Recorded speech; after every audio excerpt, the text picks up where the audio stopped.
This can be solved in 5 seconds.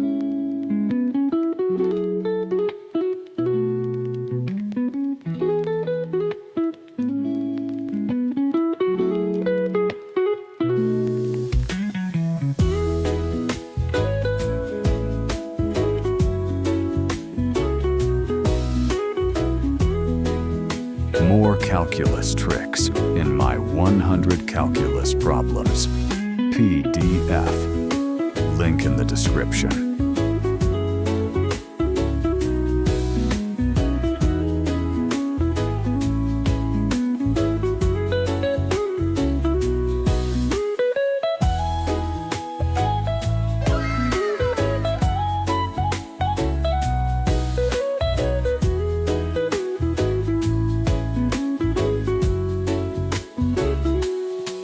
Sub for daily calculus trick.